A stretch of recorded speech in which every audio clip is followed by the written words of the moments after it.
All right, you guys. Well, I decided to make this video just a little bit longer with a little bit more content. So when I got home, I just pulled out a couple of things. Have a quick discussion about weapons, home defense being one of them. I know there's a lot of people out there that are very sensitive to guns, but they serve their purpose. If you're a responsible gun owner and you've gone through all of the things that you had to do to get your guns registered and all that other stuff, home defense is not a bad thing, guys.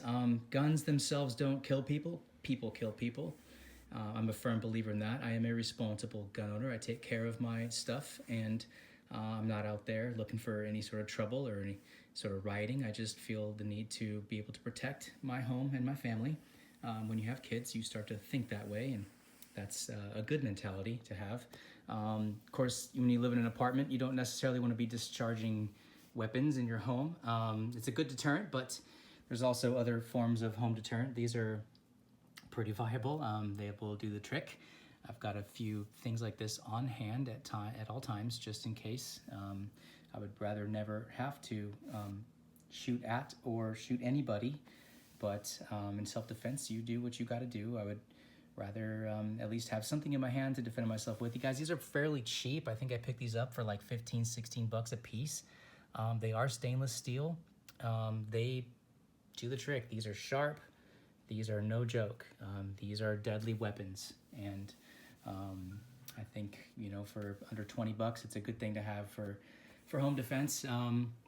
Ammunition, of course, if you're going to have weapons, doesn't do you any good to have ammo. There's been a severe ammo shortage lately because even people who were anti-gun are out there buying guns in droves because of the civil unrest. So it is happening. Most gun stores are either out of ammo or the prices have gone up quite a bit. I've been stocking ammo for years. I don't even shoot my guns very often, so I do have a back stock of a good amount of ammo, both here and in the storage unit, and extra mags, of course.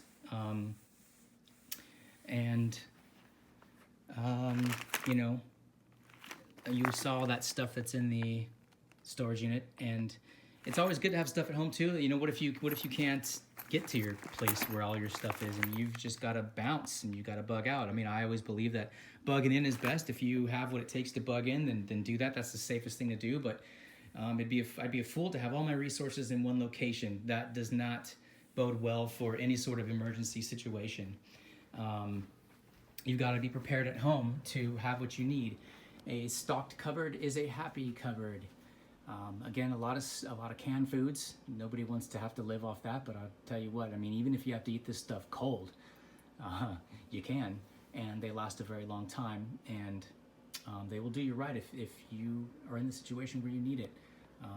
Lots of rice, guys. Rice is so cheap. Rice is just cheap to have, and it lasts a long time. It's got a lot of calories. It'll hold you over if you really need to. Snack foods are always good, stuff like peanut butter. I've noticed that food prices are going up, you guys, and you know, get what you can while you can, because they are definitely going up. I shop twice a week, and I do notice these kinds of things. Like I said, I buy a little bit at a time, and before you know it, I've got so much, I just don't even know what to do with it. I could go to the store for a year and probably be just fine.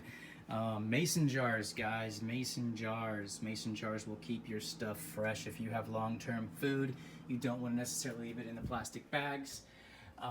Mason jars. I have my rice, my coffee, my creamers, my everything. I mean, if I can put it in a mason jar, I'm probably going to do it.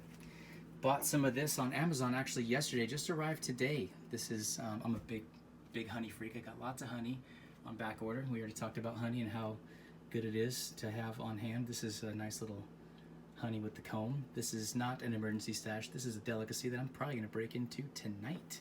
I'm excited about it. Couple more things I wanna show you guys. Again, us being in Southern California, water is a concern. We don't have many lakes and many places to get fresh water. San Diego's basically a desert. All of Southern California is a desert. We just happen to pump a lot of water in from the Colorado River to, you know, water our lawns and have our golf courses and all that other stuff. So, guys, if you don't have water, you're not going very far at all. We can live for 30 days without food, less than 3 days without water.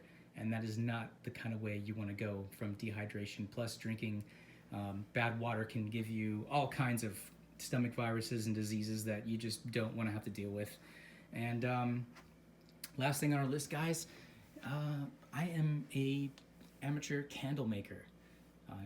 There's no better free source of light than, well, not free, but cheap source of light than candles. If the lights ever do go out, it's nice to have just a couple of matches and some homemade candles to get you through. I've got several of these. I've been making them for a long time. I used to make them. Sorry guys, I got rudely interrupted by a phone call. That was amateur. Like I said, I've been I used to make scented candles with essential oils, but that got too hard and too costly. It just wasn't effective for what I'm trying to do, which is just be able to have what I need when I need it, in case I need it. It's always good to have a couple lightsabers on hand too. You just never know. And yeah, that's about it, guys. So little glimpse into what it's like to be a prepper and have what you need, or maybe sometimes more than you need, which is good because, like I said, you can share with people. And there's my dude right there. Also, one more thing, vitamins. A lot of times if you have to survive on these kinds of foods with lots of preservatives, they don't really give you the vitamins that you need. And so keeping on hand, whether it's the good stuff or whether it's just, you know, a Kirkland brand vitamin C, there's a lot of difference of opinions on what vitamins, what quality are better for you. You can pay a lot of money or you can get the cheap stuff. I like to have a little bit of both just because these are costly and these are cheap, but they both go down the same tube. So that's about it. And thank you for checking out my home, and leave some comments below.